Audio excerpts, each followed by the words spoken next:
Welcome back to the Guillen Grid here with Ozzie Guillen Jr. and our main man, Manny Manny. What up, Manny? What's up? What's up? How we doing? Man, I feel like I have to change my background. I got too much soccer. I got to do some decoration. I'm usually lazy. I sit on the other side of the computer for the show, for the Being Guillen show, and our baseball stuff's back there. But I'm actually doing the show while I'm parallel watching the finals in Venezuela, Tiburones de la Guaira versus Leones del Caracas. This would dictate who goes into the Caribbean series for Venezuela, but we'll talk about that much later. How was your week? Good week. Had a good weekend. We had a little montage on my Instagram. Follow me, Manny being Manny 69, obviously. But I had a good weekend with the boys and watched some sports. Man, How do you do on the bet? So Manny shares his bets. I often retweet them. I often share them on social media. Sometimes I share his bets as they were mine. I might play them. So he actually does a lot of game wagering. Yes. Do a lot of it. Sunday I was decent because I hit on I bet Bengals plus 5.5. Wanted to do money line, didn't do it, but plus 5.5, and then I had Hayden Hurst to anytime touchdown. Ooh, that's a good one. So I was geeking over that, and then I had Dalton Schultz anytime touchdown too. Well, that's amazing. So those odds were, I don't even know. I think Schultz might have been the most. No, Hayden Hurst probably had plus 300. I don't remember, but so I've been like 50-50. I'm that's like not good, negative. What did 50, I would say 50-50 is actually pretty good. I'm not gonna lie. So I don't know, these guys on Twitter are ridiculous, bro. I'm gonna call. I gotta see it with my own eyes. So here we go. So again, hopefully in the regular season, we will be giving you guys some great picks in the baseball world. Manny and I share a lot of passions. But here we're gonna go into it right away. I know that this is our first show since last Tuesday. We're gonna try to do more shows throughout the week. Dropping you guys some knowledge of baseball here on the Guillen Grid, and then adding on this. Remember, the show is bilingual, so if you hear us in another part of the session in Spanish, so follow those playlists. So right off the bat, we're gonna the elephant in the room. I think everyone's gonna have to address this awkward, and we're not even in the dugout. We're not even players, and we have to address it. And we have just your show on YouTube. Mike Clevinger, being again today. The show is 1/24/2023. We're filming at 7:56. They're investigating him, okay? So that's something that people have not seemed to understand yet, which in the United States, like people, it's like, they're like, oh yeah, he's banned. He's like, they're investigating a potential violation of the domestic violence and child abuse law and rule in Major League Baseball, where, you know, Trevor Bauer, which again, someone told me that the Trevor Bauer, it was assault and not the domestic violence because he wasn't married, but I had to look more into that. But again, Trevor Bauer, obviously he's still banned, but here his former teammate, allegedly, not sure if they're friends, everyone's saying that they're friends, is caught in a situation where a baby mama, one of his youngest, is alleging that with some Instagram pictures and posts in social media that there has been some abuse. And Major League Baseball is investigating. The White Sox have said that they're waiting for Trevor. They're waiting for Major League Baseball's investigation. And my only take on that is I might be considered old school at this point. You have to let the investigation happen. It's super upsetting if it did happen, because obviously you never want to see that sort of thing. I tweeted and I said, you know, baseball and the Chicago White Sox are going to go on. Okay, everyone goes about their business. We've seen other guys get suspended and teams play, and it becomes a thing of the past. But the people that are suffering are obviously him as a father, as a guy. If he has to go through that, because he has to face his family and obviously face his demons, his, you know, baby mama dealing with that, because they have a child together. So this kid one day is going to grow up, or a little girl, I don't know if it's a boy or girl, is going to have Google, and they're going to Google, you know, daddy's name and mommy's name, and they're going to find some interesting things. So again, from a baseball standpoint, the only thing for me was, if I was a general manager, you wish that the other option wasn't Trevor Bauer, because it kind of falls into the same world. But like, kind of. That's why I love when teams like the Mets and the Yankees and the Cubs are doing it. And when they were really good, they would do it. And every team that competes, is you can never have enough bodies and talent on your roster. Okay. Yeah. You're trying to win every single game. So if a player helps you win one game, let it be in April. To get into the playoffs, let it be in the playoffs. To get to the World Series, let it be the World Series. Jeff Blum hit a home run for Ozzie Guillen on the Chicago White Sox in 2005 when he won the World Series. He was just a guy they picked up late in the season. That was probably his biggest moment and biggest contribution that year with them. So when you're building a roster, people tend to just look at the starting nine, man, and no plan goes as planned. Like you think like, yeah, opening days, this is the plan, and this is how the teams are going to play. And from there, like, how do you even deal with that? So I wanted to get your take on, obviously, on this whole situation and like what your take is. Mine is, you can never plan for baseball. You always have to have depth. And I'm wondering how the White Sox are going to react to that. Yeah, it's obviously messed up that it's they're investigating. Hopefully it's not true and it never happened. But either way, messed up situation. That's all I can really say. Don't need further details or need some more details. But in the White Sox part, you got to have depth, like you just said. If you don't have I think every rotation should at least have 7 guys, to be honest. Like in Japanese baseball, don't they do a 7-man rotation? I mean, I won't say I believe in the 7-man rotation, but I believe more in every other week, 6-man or whatever, give some guy a spot starter, but you need depth. You might have to go sign another guy. It depends on if they believe Mike Clevinger. Well, you could do the 7-man rotation if you do like the opener, like it becomes more like a bullpen day, and like you have guys like piggyback, like 2-2-3. And again, I think it's all about routine, but I completely agree with you. Like even guys that are like that minor league third, like AAA guy that has to come in and make a couple spot starts throughout the season because you want to rest some guys. Again, depth is something that you always want to have, and flexibility. And I think even Clevenger going down, the White Sox I thought were very timid in the market. They didn't bring back Cueto. They didn't sign any other kind of armed free agents out there. And now, Clevy goes down in a personal situation where, as a general manager, these are things that you have to plan for in these days, man. DUIs happen, players make, obviously have issues off the field, and no plan goes as planned. So I know that right now, they're scratching their heads. And again, it's something I hope it's like a fake story. It doesn't happen. And you want every team to go full force. Again, he was going to be probably the 5th starter, but I'm thinking more of a depth situation. Because now if they start off the season without him and then Martin's in, someone is going to have to eat innings. So you're looking at guys that are potential now, guys that are AAA guys that are, how they're going to be used. So you have to literally start looking at that depth chart a lot stronger, which I actually have not for the White Sox at this moment.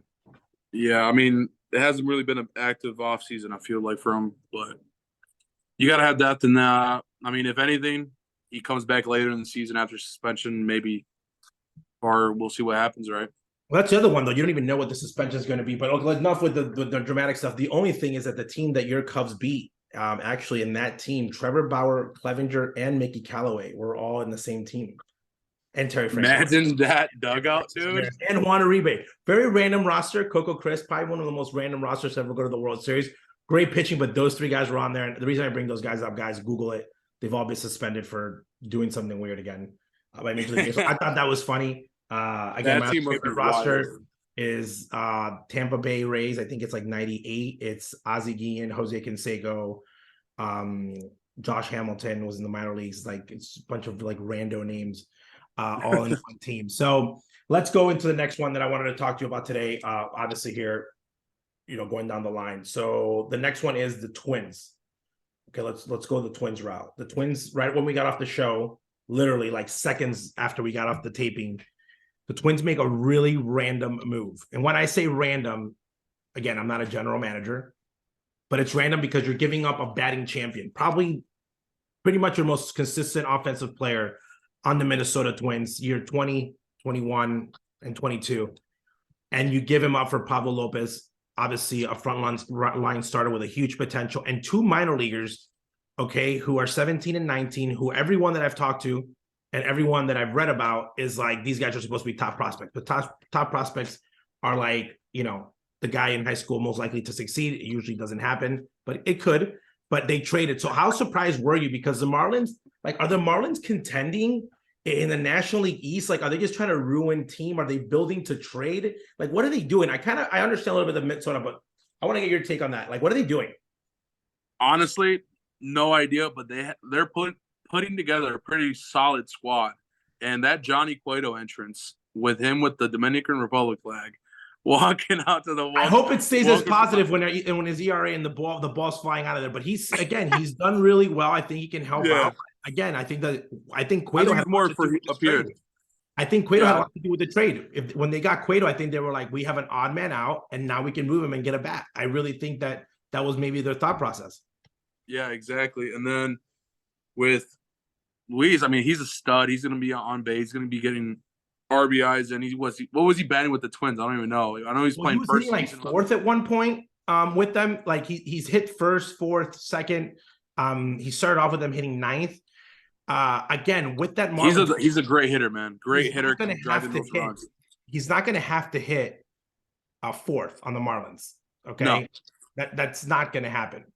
So when you're looking at the Marlins, again, you're not going to have him hit fourth on that team just because they got Soler. You know, they got a couple really good boppers in there.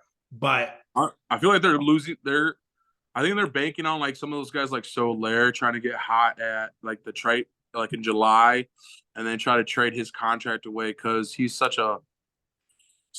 pretty much like a 50-50 guy. You don't know if he's going to hit 240 with 35 bombs, 40 bombs, or is he going to bat 210 with 16 bombs and a whole bunch of injuries, you know?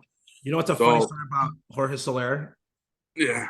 When I was in scout school, he is my number one report that I wrote. I was like personal Hall of Famer. Like I made him to be the greatest player that ever come because honestly, it was like my final report to turn in. And this guy, a god amongst boys playing baseball. He was literally like what he looks like now. I mean, massive guy. But I was like, he's going to be an all-star. Like I thought that he was going to be at this point fighting for the MVP. But you know, he's had flashes, but he's obviously has not delivered on, you know, what I think he has to get his eyes checked or something because the man's a great hitter when he's hitting. Like, I mean, I guess you could say that about everybody, but like when he gets cold, he gets cold. And that's something that again, that's why the Marlins it's a very unique on the situation. So like the Marlins lineup right now, okay, the way that it's looking, and I'm looking at it, I'm pulling it up. Okay. And so from a depth chart standpoint, they got Stalling at catcher. At first base now, they got Cooper. Again, Luis Arraezas can play first, but I believe he might play second, okay, every day. Then you got at shortstop, you got Wendell, okay, or Grossman. You got Segura at third, Chisholm at center, De La Cruz in left, and then Avi Garcia at right, and then the DH. And obviously then everyone knows that their pitching is obviously their biggest one. It's Alcantara, Cueto, Luzardo, and Cabrera. So the I'm telling you that deals more for the pitchers on that staff to mentally prepare them, teach them about how to be a big leaguer and all that stuff. I think that's what that move was for. And with Cueto and Luis, I mean, Pablo Lopez, you can give him up. I don't know how many years he has on that deal.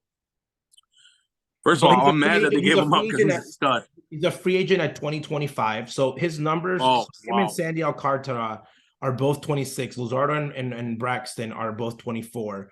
They both started 32 games last season. Okay. Obviously, Pablo Lopez had like about 20 innings less. Their strikeout ratios are literally identical. Pablo Lopez walks 2% higher on walks. Okay. Batting averages 20 points higher with runners on scoring position for Pablo Lopez. When you look at their WAR, 2.8 versus 5.7, the big number is home runs to fastballs. 12% of his home run, his ERA a whole point higher, as well as his FIP. So when you're looking at this at him as a pitcher, he's not a washed up guy. Like here's Sandy Alcantara, the Cy Young of the team and the league. And then Pablo Lopez is like, he's not like down here. He's like, you know, kind of like borderline. So I think with Minnesota, last 2 years, they've gone fourth place. They've gone third place, fifth place. Okay. In 2 years. This year, they're like, I think that sometimes teams, what we talked about with the Cubs last week, you need to change the formula. You know, they need to change it up. You're trying to chase doing the same thing. You sign Correa. You have an offensive team now. Do you really need another bat? You probably go out there and go get a really good pitcher. And now you have a future infielder, potentially shortstop or second base, and a future outfielder, both 19 and 17 years old. So, in your opinion, that's a crazy deal. Pablo Lopez is nasty, man. Like, I'm going to pick him for fantasy. I'm going to pick him for fantasy. Pablo Lopez had those numbers, Manny, pitching in the National League East. That Yeah. means every other week he was facing either Mets, Phillies, Atlanta. It's a stacked division. So he's going to come to the American League Central, a little bit easier pitching. Okay, when you got Kansas City, you got the Tigers, you got the White Sox that could take 2 months off from hitting. You got Cleveland that's not known as an offensive team. So Yeah. I'm going to be honest, dude. Pablo Lopez is out there. I'm going to look at his I'm even thinking he might even be considered for an all-star with those numbers on the Twins because the division is that much weaker. He kind of reminds me of he's a comparison to a little bit of Barrios with his stuff. I mean, I don't know if he's younger at all, but he is younger. I hope that he becomes a better version of Barrios. Barrios is like a 500 guy, and that's where Lopez is at right now. He can take it to the next level. I think he can literally make that jump. And this would be a big year. I mean, the Twins are going for it. I think they're going for it, and I think wide open. That division is wide open. But again, I love pitching. I love defense. What do you rate this trade? This trade, who's gonna win? I think it's an even trade. Okay, but for the moment, Twins. It's probably like a 7.8 Twins. Okay, 7.8. Okay. I think the Twins right now win. You thought it was an even trade? Pretty much, yeah. And again, you can always move Lewis later. Like it doesn't mean he has to stay with the Marlins. So the Marlins could move him to another potential really good team. Correct. That's what I think they might even try to do is get more prospects, or if they see they're competing with their little team that they're doing. Yeah. I mean, essentially they're going a little bit old school, kind of what the Cubs are doing right now, is focus on contact and pitching. Yeah. And I mean, the Cubs need more bullpen depth, but they've got pitchers this offseason. You got a guy, contact hitter like Dansby. I mean, you can drive the ball in Atlanta, but Wrigley's going to be terrible. But he's going to hit for contact and get RBIs in, and that's what Luis does, right? Yeah, not a lot of swings and misses, which makes the game fun. So then we got the trade. Again, talking about defense and great baseball. Very surprised that only one individual gets voted into the Hall of Fame this year. Obviously, we all know the fiascos of writers leaving blank ballots, which is probably the dumbest thing. Disrespectful. It's disrespectful. You know what? That is right. It's not only dumb's the wrong word because I think that's an easy way to just use a bad word like dumb. But I believe that it's disrespectful because we all saw the game. And that's where I think I want to get your opinion on it. Like, I think that writers before, in the Babe Ruth times, like they had the radio, not everyone could go and see the games. So there was a lot of like discrepancy on like what a player could do. But in this day and age, like the guys are voting for, everyone got to see them. So a guy like Scott Rowland, okay, who played in the National League most of his life, came to the American League just pretty much at the back end of his career, but probably one of the best third basemen I've ever seen with the glove. And then his bat was timely. And then today when I was looking at his stats of his induction, the guy played for a lot of winning teams, even teams that didn't like, that they almost won, that didn't want, like the Cardinals that were almost there, Phillies every year they were competing for it. So I was very happy, a guy from the modern era, not linked to steroids, obviously, thank God, because obviously it's always an issue, but a great player gets voted in. Todd Hilton out by like less than like 1%, which is if they would have voted, Todd Hilton would be in. Correct. We'll have a couple more guys. So it's funny because it's going to be like this induction this year is going to be like one person getting in. And then like next year, there's potentially like 5 guys getting in. Yeah. Because there's no limit how many guys. It just depends on the year. Yeah. And he was the guy that got voted ever the youngest, the lowest voting ever in the first year ballot to then get voted in the Hall of Fame later in the 10-year run that you get. Really? He barely got 10%. He barely got 10% the first time that he got on the ballot. So these same writers, which is the part that I think it's nuts, these same writers thought that he was only 10% worthy of getting it. So guys like Mark Burley have a chance. Guys like Bobby Abreu, I think, have a chance. But you look at the list, Chef got closer. Obviously, Andrew Jones, who I think if he got in, this guy's getting in. And then Fred McGriff, obviously, Crime Dog. It was a crime that he was not in the Hall of Fame already. But very interesting. So he's going to be the only one with Crime Dog. They're going to share the day. Do you have any? You don't have any rebuttals on he should not be a Hall of Famer argument? Who's Scott Rowland? No, Scott Rowland was one of the best third basemen I've ever seen live as a kid growing up. I mean, I'm a Cubs fan, but that man can play third base. Man, he was a dog. Yeah. Rowland and Pujols in the corner infield. Roland just on a little not a drag bunt or little play in, right? Roland would just come in barehanded, perfect throw all the time to first base. I mean, it's kind of the original Arenado in his own little way. Like, he wasn't a show off.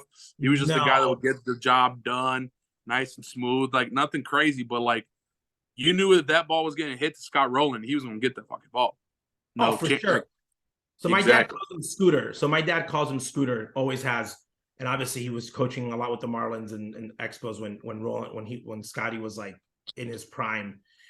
Just a beast, probably one of the greatest guys to watch playing, and a guy that was just built like just muscles everywhere. He didn't look big, but like if you saw him without his shirt, you're like, they were hitting Bobby Abreu and our family. We were super close, and we were in Philadelphia, and they were hitting in the cage, and the Marlins were about to start hitting and whatnot, and they were talking, and Bobby's talking to us, and they're doing like the flip, they're changing, and Scott did not know that the machine was on. And he was like crossing the plate and like he was like doing something, and you hear like the coach say like watch out, and like he turned and the ball just smokes him. The ball was probably like throwing like 90, like 89, 88, and just smoked him on the chest. And at the time I was like about to play high school baseball, and I had played third base, and I always was like I need to block it. I had really bad hands, and my goal was like I need to stay in front of it. But then some balls you're like I'm not going to put my chest. Dude, this ball just like literally hit his chest and drop on the ground, and him be like, oh, okay. I was like, this dude is tough, because that's how he plays. That's a dude. That's a dude. Like like in the hot corner, even if he doesn't catch it with his glove, that he's going to put his body in front of it, because that's just what he does. And he was so nice always when he was around, just like signing stuff and talking to people, at least to my family and Ozzie. And he just loved the game of baseball. And that dude, I was looking at his numbers today. I forgot he played in Toronto. He grinded it out to the end. So, and again, most people are saying trying to get that ring. Well, his numbers weren't trying to get another one. His numbers weren't crazy offensively, meaning like he didn't hit 700 home runs. But I said, when you look at those defensive numbers, you got a guy like Paul Konerko, where yes, Paulie might have had better offensive numbers, but what he did not bring in the run scored and in the glove, he brought. And I think sometimes people forget how elite he was defensively earlier on in his career, because you couldn't bunt on him because he would play so shallow. And then if you tried playing some shallow, he would literally block the play. So again, no argument there whatsoever. I saw a couple people post like other players are not in the Hall of Fame in their offensive numbers. And I say, you know what? When you think baseball player, I'll have my son be Googling Scott Rowland, because I think even like as a fan, like you're a fan of their rivals, you enjoyed watching Scott Rowland play. Yeah, I'll take Scott Rowland any day of the week. Somebody said on Twitter that the best corner combination in St. Louis Cardinals history was like Goldschmidt and Arenado. And I said, how dare you say that? Pujols and Scott Rowland play together. They went to a World Series together. Yeah, exactly. I mean, if Arenado and Goldie do that, then... Well, they could. Eventually, again, they could be at the end, but I was like, I think people forget how good Scott Rowland was. And he was a stud. Like, he hit behind Tommy for a long time. He was the guy. So it's going to be interesting again next year who the guys that are potentially going to get in. I mean, Andrew Jones. It's projected that Andrew Jones will probably be in next year. Billy Wagner, and who just missed it? Todd Helton. I really want Todd Helton in the Hall of Fame. I don't care about the Colorado thing. When I think Colorado Rockies, I think Todd Helton. Well, I think he built the franchise, number one. Also, I think the guy played the years long enough. He struggled there. He won there. He got them, got him to the World Series.